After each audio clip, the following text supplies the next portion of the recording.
and whose mission is to help break through all barriers. So without further ado, please help me welcome Nashville's own Mr. Daniel Drumray.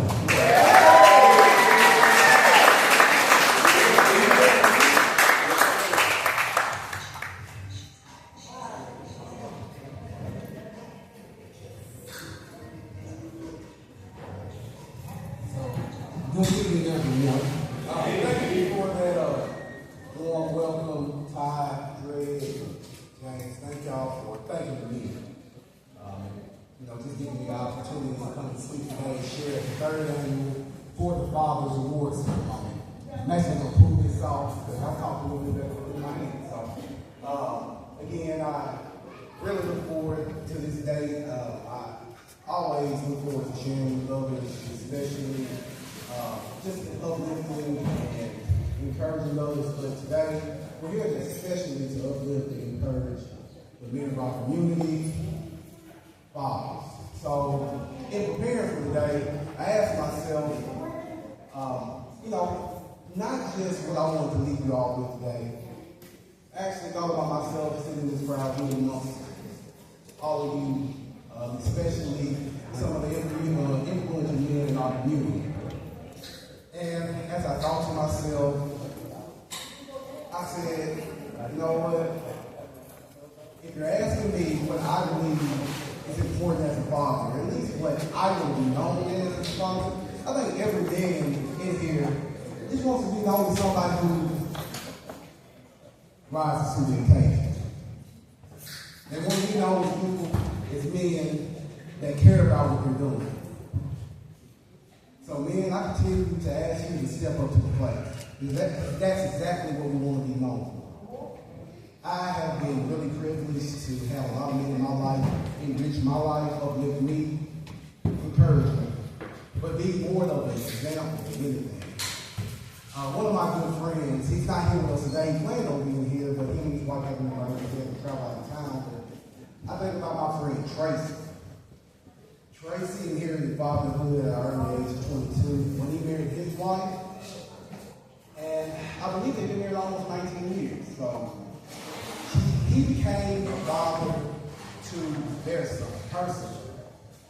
He took on the responsibility of being a husband and a father to a child that wasn't his biological. See, the plan was for my cousin Costa, who's here, and him to come back to Nashville after finishing school.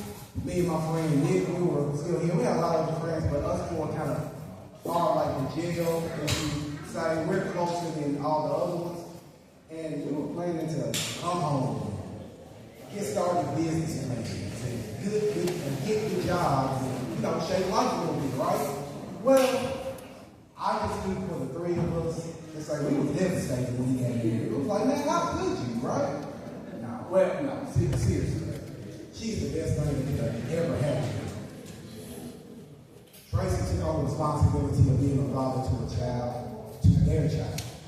He took on the responsibility to being a husband when he could have done a lot of other things. Tracy stepped up to the plate. I think about my father. My father, I've leaned on his example throughout my whole life, and I really admire him because of his life journey. See, my father was the oldest of 7. His mother had him when he was 14. He began helping raising children when he was just a child. He then had his own child when he was 18. And then he didn't have his father in his life. So I would say my dad's learning curve to being a father was really sharp. And that's really a nice way to say, I thought my dad was crazy when I was a kid, honestly. As a man, I really understand where he comes from now. See, my father, he can be tough. He can be hard, but he loved hard. He navigated being a young man that grew up in this community here in Nashville. He had his child early, but with his high school sweetheart, my mother, they raised him. They had 2 other children, me and my younger brother. He traveled all over this world with General Motors as a league specialist, from a little black boy from North Nashville to being a professional with General Motors.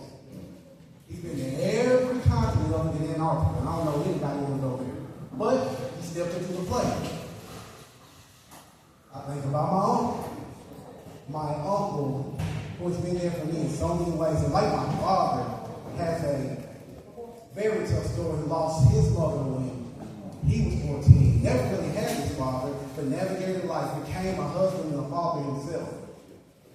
Who didn't just become a well-known figure in Nashville, became the head of the Nashville Liquor Service, who has enriched my life and came and stood up for me at the highest time of my life and helped support me at my absolute low. He stepped into the plate. Lastly, think about my big brother. Anybody who knows Pastor Darrell Antonio Drummer knows what type of man he is in this community. But before he was that, he was my big brother. He's 10 years older than me, just like my oldest is 10 years older than his siblings. I would recommend it in case you got kids that are at your high school basketball. We tired. That's my wife. We tired. But my brother became an example, a father figure, when I was just looking up to him and then seeing him navigate life, becoming the senior pastor of the Temple Church. 3810 Kings Lane, in case y'all will be. I'm not talking about the world, you don't like that. But again, a man that stepped up to the plate. He became a father to his sons that he inherited once he got married. Look, the message is pretty plain and simple. We as men, you gotta continue to step up to the plate. Despite the hardships, the headaches, the lack of fanfare. Fathers, I think you all can agree. We don't do this to get pats on the back. We don't do it for the recognition. We're not defending our communities because we're looking for some accolade. But tonight we do get to celebrate men. And I really, really love seeing that. But men, you just got to continue on that journey. Keep fighting the cause. Keep stepping up to the plate. And when I speak to y'all, I speak to myself. Then keep stepping up to the plate. See, my introduction to fatherhood, if you ask my wife and my oldest, my stepson, Blake, came off and segued from some really traumatic events in my life. See, about 15 months after I finished, or started dating my wife, and about 3 years before New Year's 2015, I woke up totally blind. Long story of it. I had some vision issues in my right eye. I went to go see eye doctor. Eye doctor said I had diabetic retina inflammation. I've been diabetic since I was 13. At this time, I was just about to turn 30. So more than half of my life I've dealt with diabetes. But y'all probably can't tell now, but I was in a whole lot better shape than I was, then than I am now. And to be honest, I didn't think that diabetes really had anything to do with it because I had done a really good job taking care of myself. But I was diagnosed with these issues. I had these procedures done to fix the burdens inside and preventative issue to just prevent me from happening in my left eye. And after about a month and a half, I steadily started losing sight until I woke up enough.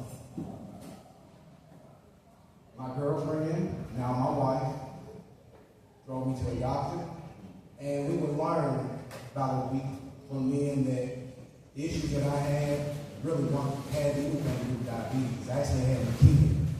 I have a type of leukemia called CML. Pretty much turns your white blood cells mass producer. So what happens is your white blood cells are used to fight bacteria, fight infection. And instead, clogged up with white blood cells in my body, it fights against vitamin. It fights against battling infection and bacteria. Turns your blood to molasses. And as you can imagine, I was devastated. True. But I had given my life to my girlfriend. I proposed totally blind. I prepared to be in my son's life, to be a father to him, despite all of my challenges. I had to step up to the plate. No matter what you're going through, no matter what it looks like, continue to move forward. Continue to be the examples. Continue to enrich your communities. Even though it's not easy. I'm not saying I got it right immediately. I did not. You can ask my wife. It was a roller coaster of emotions. depression at times because I'm a different person. But no matter what, I knew what I had to do. I knew I had to be an example for my son. I knew I had to raise my family. The situations might not be as dark or critical as that. You don't ever try to compare yourself to somebody else's. Continue to step up to the plate. And as I segue in, this is my second point to you all. Then, this is what mental health awareness month means. Oftentimes, we take self to the grave. You don't think anybody else cares. But honestly, you gotta lean on your support system. Yeah. More than anything, you gotta give yourself grace. Yeah. We ain't really doing that. We want to carry the weight of the world, and we won't help it. A lot of times we don't know how to ask for it. I've talked to therapists. I've talked to my friends. Talked to my big brother. And that's because these people open up their arms to me at my lowest points. Even though I don't want to. I don't want to share my burden with anybody else. But the burden of being a father, the burden of being a husband, being in this community that rises to the occasion, you need support. And you have to give yourself grace. Because no matter what you're going through, the challenges that you're facing, we all need to depend on somebody. So men, today, always pat yourself on the back, give yourself grace, and when you know you could have done better, when you know you could have moved faster, when you know you could have answered the bell better, hey, keep moving forward, accept responsibility, but just know that you're doing a good job.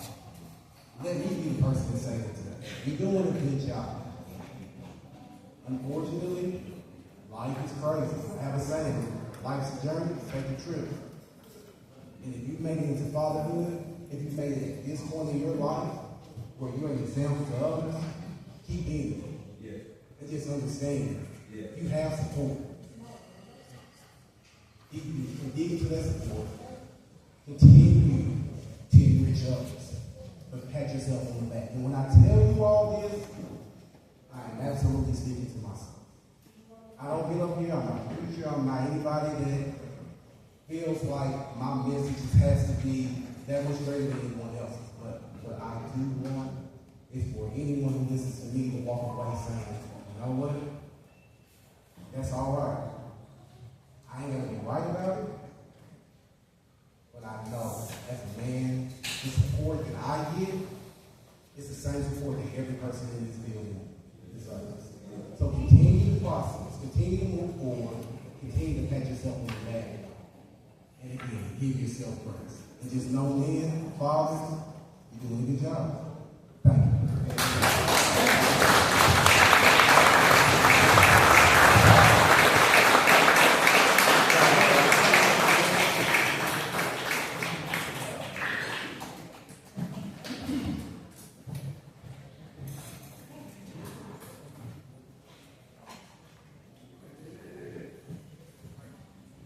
All right, thank you, Dan. We appreciate you. Thank you for those words. Next, we're going to be presenting the Community Service Award, and to be presenting those is going to be Dr. James Bush and Mr. Makai Gant.